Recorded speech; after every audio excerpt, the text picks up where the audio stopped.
বক্তৃতার ভেতরে আমি বলেছিলাম, স্পিকার সাহেব, এই বাজেট যারা তৈরি করেছে সরকার এবং এই বাজেট প্রস্তুতকারী কিয়ামতের দিন অবশ্যই আল্লাহর দরবারে আসামি হবেন, কারণ পুরা বাজেট সুদ ভিত্তিক। আর সুদকে আল্লাহ পাক হারাম করে দিয়েছেন, জঘন্যতম হারাম। সুদের মধ্যে 70টি গুনাহ, তার 70 গুনাহ হলো নিজের মাকে নিকাহ করা। নাউযুবিল্লাহি মিন যালিক।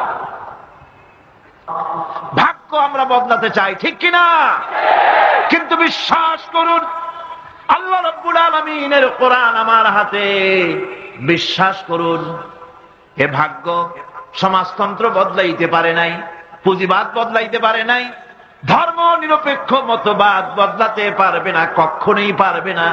জাতির ভাগ্য বদলাবে শুধু কোরআনের আইন। কিসের আইনে বদলাবে? এই কোরআন ছাড়া ভাগ্য বদলাবার আর কোন পথ। কোরআনের দিকে গিয়ে আসুন। শুধু তাফসীর শোনার জন্য পাগল হলে হবে না, আমল করতে হবে। মাওলানা সৈয়দ সালমান নদভী সাহেব তিনি যে কথাটা বলেছেন, কি দারুণ কথা বলেছেন। তাফসীর শুধু শুনলে হবে না, শুনে এক একজন দায়ী হয়ে যান। আপনারা কোরআনের দাওয়াতকারী হয়ে যান, বাড়ি বাড়ি ডোর টু ডোর চলে যান, মানুষকে বুঝান জাতীয়তাবাদ, পুঁজিবাদ, সমাজবাদ, ধর্মনিরপেক্ষ মতবাদ, সকল বাদের পরিণতি বরবাদ। ইসলামের পরিণতি আবাদ। ইসলামের পরিণতি কি? আবাদ। ইসলামের দাওয়াত দেন, কোরআনের দাওয়াত দেন, আর প্রস্তুতি গ্রহণ করুন। নির্বাচন যখন আবার আসবে, কোরআনের লোকগুলো পাঠায় দিবেন। আল্লাহ যেন তৌফিক দেন, আল্লাহ যেন তৌফিক দেয়। জোরে কোন আমিন। ভাইরা আমার, আমলে সালেহ যারা করবে, সৎ কাজ যারা করবে, আল্লাহ তাদের জন্য জান্নাত দান করবেন। জোরে বলেন সুবহানাল্লাহ। রব্বুল আলামিন বলেন, ওয়াল্লাযীনা আমানু ওয়া আমিলুস সালিহাতি সানুদখিলুহুম জান্নাতিন তাজরি মিন তাহতিহাল আনহার খালিদিনা ফিহা আবাদান। আল্লাহ রাব্বুল আলামিন বলেন, যারা ঈমান এনেছে আর যারা সৎ কাজ করেছে, আমি তাদেরকে অবশ্যই জান্নাত দান করব। সুবহানাল্লাহ। এমন জান্নাত দেব যেই জান্নাতের নিচের থেকে শতত প্রবাহিত নহর প্রবাহিত রয়েছে। এত সুন্দর জান্নাত তারা পাবে। এটা হচ্ছে আল্লাহর ওয়াদা। এটা কার ওয়াদা? সৎকর্ম যদি করেন, ভালো কাজ যদি করেন, আল্লাহ পাক সৎকর্মশীলদের জন্য জান্নাত দিবেন। তারপরে আল্লাহ আবার কি বলছেন শোনেন। আল্লাহ পাক বলেন, সন্দেহ করো না, আমার কথায় কোনো সন্দেহ করো না। ওয়াদাল্লাহি হাক্কান ওয়া মান আসদাকু মিনাল্লাহি কিলা। আল্লাহর ওয়াদা অবশ্যই হক। আল্লাহর চাইতে সত্যবাদী আর কে হতে পারে? কে হতে পারে? আল্লাহর কথাগুলো বিশ্বাস হয় না।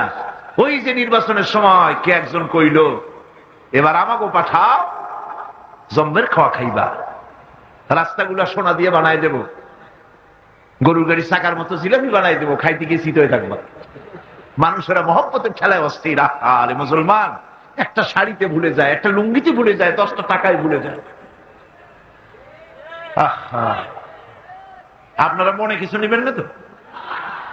একটা ছাগলও তার দাম হয় 500 টাকা, 1000 টাকা, 2000 টাকা। কিন্তু নির্বাচনের সময় আল্লাহর বান্দাদের দাম যারা ভোট দিতে যায়, এই ছাগলের চাইতে কমে যায়।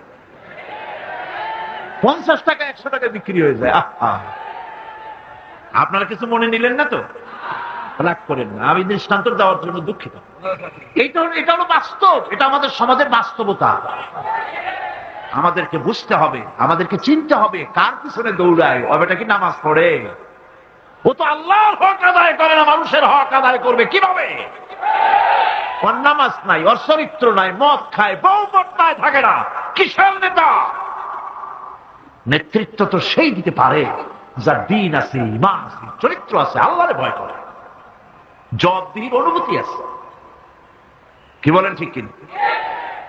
হযরত ওমর রাদিয়াল্লাহু তাআলা আনহু রাতের আঁধারে ঘুরে বেড়াতেছেন। আমিরুল মুমিনিন নেতা কারে বলে দেখেন, রাতের আঁধারে ঘুরে বেড়াচ্ছেন, কোথায় কি হয় না হয়। মরুভূমির ভিতরে একটা তাঁবুর মধ্যে আলো জ্বলে, কাছে যে বাচ্চাদের কান্না শুনতে পেরে গিয়ে দেখছেন মা কি যেন রান্না করে আর বাচ্চারা কাঁদতেছে গভীর রাত্রে। আমিরুল মুমিনিন বলে, মেয়ে এলো, তুমি তো বড় নিষ্ঠুর, এত রাতে রান্না করো কেন? সকাল সকাল রাঁধতে পারো নাই কেন? সন্ধ্যার সময় খাওয়াই দিতে, বাচ্চাগুলি কাঁদতো না। মহিলা বলতেছে, পথিক তুমি কি? তোমার তো আমি চিনি না। আমি এই বাচ্চাগুলি, আমরা কিন্তু মদিনার লোক নই, আমরা মদিনার বাইরের লোক, এই দেশের লোক নাই, বাইরের থেকে এসেছি। মদিনার সরকারের কাছে কিছু পাবো, সাহায্য নেওয়ার জন্য এসেছি, কিন্তু মদিনার খলিফার কাছে এখনো যেতে পারি নাই। আমরা আজকে 3-4 দিন না খাওয়া রয়েছি, ক্ষুধার জ্বালায় বাচ্চারা কান্দে। আমি হাড়িতে কোনো খানা রান্না করি না, বাচ্চাদেরকে সান্ত্বনা দেওয়ার জন্য হাড়ির ভিতরে পানি আর পাথর দিয়ে নাড়াচাড়া করতেছি।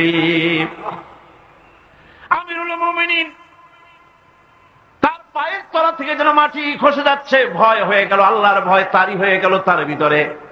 বললেন, মা একটু অপেক্ষা করো, দেখে কিছু করতে পারি নাকি। দৌড়ে চলে গেলেন বাড়ি। বৃদ্ধ আসলামকে ডেকে বললেন, বাইতুল মালের দরজা খোলো, বস্তা নিয়ে আসো, আটা ঢুকাও, পেঁয়াজ ঢুকাও, রসুন ঢুকাও, তরি তরকারি ঢুকাও। ঢুকানো হয়ে গেল, বস্তা মুখ বান্ধ। আমিরুল মুমিনিন বলছেন, আসলাম এই বস্তাটারে এবার আমার মাথায় উঠাইয়া দাও। হযরত আসলাম বলেন, হুজুর এই বস্তা বহন করার জন্য আমি খাদিম তো হাজির আছি, আপনি নেবেন কেন? আমিরুল মুমিনিন বলছেন, দেখো যেই দৃশ্য আমি দেখে এসেছি, কিয়ামতে আমারে আসামি বানানো হবে, তোমারে বানানো হবে না, কাজী আমার বোঝা আমার মাথায় উঠাও। আটার বস্তা মাথায় নিয়ে অর্ধেকটা পৃথিবীর প্রেসিডেন্ট আমিরুল মুমিনিন দৌড়াচ্ছেন। মরুভূমির ভিতরে তাঁবুর ভিতরে ঢুকে বস্তা খুলে দিয়ে আটা বের করে দিলেন, রান্না করো। তরকারি নিজে কুটে সাহায্য করলেন, রান্না বান্না হয়ে গেল। এবার হযরত ওমর বাচ্চা দুইটাকে 2 উরুর উপরে নিয়ে রুটি ছিঁড়ে তরকারি মাখায়া খাওয়াতে লাগলেন, আর বললেন, মা তুমি খাও। মহিলা খাচ্ছে। হঠাৎ করে মহিলার চোখ পড়েছে এই পথিকের দিকে, এই আগন্তুকের দিকে। তাকায় দেখে লোকটির চোখের পানি দাঁড়িয়ে ভিজে ভিজে পড়ছে।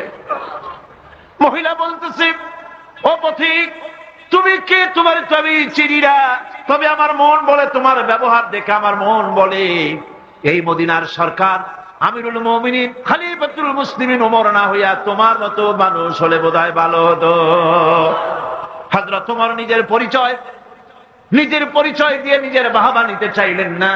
তিনি বললেন, মা তুমি আগামীকাল খলিফার দরবারে যাবে, সেখানে আমাকে তুমি দেখতে পাবে। পরের দিন মহিলা কষ্ট করে যখন দরবারে চলে গেছেন, যে দেখেন কি সর্বনাশ, রাত্রিবেলায় যিনি বোঝা বহন করে নিয়েছিলেন তিনিই তো খলিফা। মহিলা কাছে গিয়ে করজোড়ে দাঁড়ায় বলেন, আমিরুল মুমিনিন রাতে আপনি আমার জন্য কষ্ট করেছেন, আমি বিনীত ভাবে আপনার কাছে মাপ চাই, আমারে মাফ করে দেন। হযরত ওমর বলেন, মাপ? উল্টা আমার কাছে মাপ চাইও না, তুমি বলার আগে আমি খোঁজ নিয়ে যে তোমার খাবার পৌঁছাইতে পারি নাই, এই জন্য কিয়ামতের দিন আল্লাহর দরবারে ওমরে আসামির কাতারে দাঁড় করাইও না। এর নাম নেতা। এই নেতা তৈরি করেছিলেন বিশ্বনবী জনাবে মুহাম্মদ রাসূলুল্লাহ সাল্লাল্লাহু আলাইহি ওয়াসাল্লাম। মুনাজাতের পর আযান হবে,